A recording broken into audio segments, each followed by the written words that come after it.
یہ آیت اگرچہ اس وقت نازل ہوئی لیکن ہم سب کے لیے، تمام مسلمانوں کے لیے، جیسے آج کل بس جنت کو جناب جنت تو اتنی سستی بنائی گئی ہے، ایک مہینہ پہلے رمضان کی خوشخبری سناتے ہیں کہ بس تم جنت مبارک ہو، بس جنت تم پر واجب ہے، جہنم حرام ہے۔ جھوٹے کہیں کہ ایسی کوئی بات نہیں ہے، نہ ایسی کوئی حدیث ہے، غلط باتیں کرتے ہو، جنت اس طرح مفت ملتی ہے۔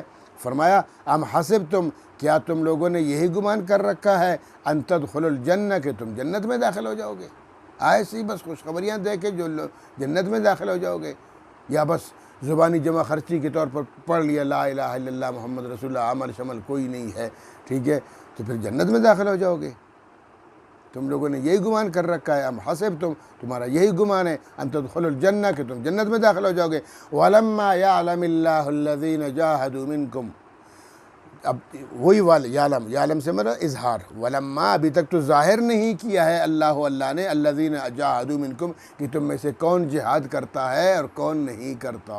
استغفر اللہ ربی، اندازہ لگاؤ آج پوری دنیا میں جہاد مفقود ہے، کچھ تھوڑے سے مسلمان چھپ چھپ کے غزے میں جہاد کر رہے اسرائیلیوں کے خلاف، کچھ افغانستان میں مجاہدین بیٹھے ہیں، کچھ کشمیر میں بیٹھے ہیں، کچھ بوسنیا میں، باقی پوری دنیا خالی ہے۔ اور پھر امریکیوں اور عیسائیوں اور یہودیوں کی باتوں میں آ کر ہم نے خود جہاد کو دہشت گردی قرار دیا ہوا ہے۔ ہاں دیکھو، اگر تمہارا نظریہ یہی ہے کہ جہاد دہشت گردی ہے تو تم بالکل فارغ ہو، تمہارا کوئی اسلام اللہ کو قبول نہیں ہے۔ جہاد تو ایک فریضہ ہے، اللہ کا ایک حکم ہے، ایک تو اس حکم کو تم کرتے نہیں ہو، اس پر عمل نہیں کرتے ہو، جہاد نہیں کرتے ہو، اور الٹا پھر جہاد کو تم دہشت گردی کہتے ہو، تو پھر تو کفر اس سے بڑھ کر اور کیا ہو سکتا ہے؟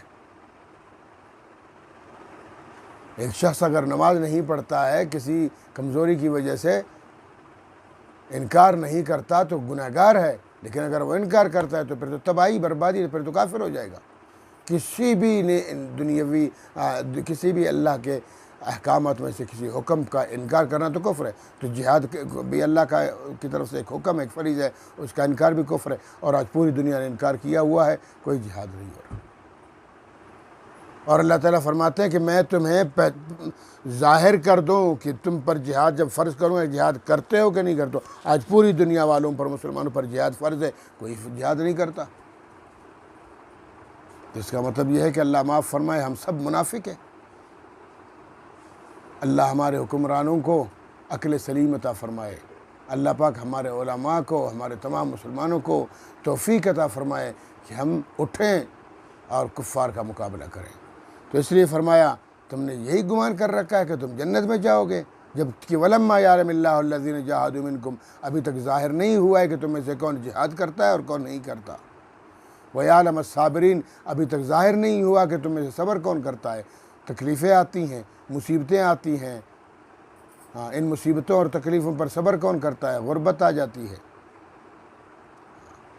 تو معلوم ہوا کہ جنت اس طرح آسانی سے نہیں ملتی ہے، جنت بڑی مشکلات سے ملتی ہے، عبادات سے ملتی ہے، احکامات سے ملتی ہے، احکامات پہ عمل کرنے سے ملتی ہے، جہاد کرنے سے ملتی ہے۔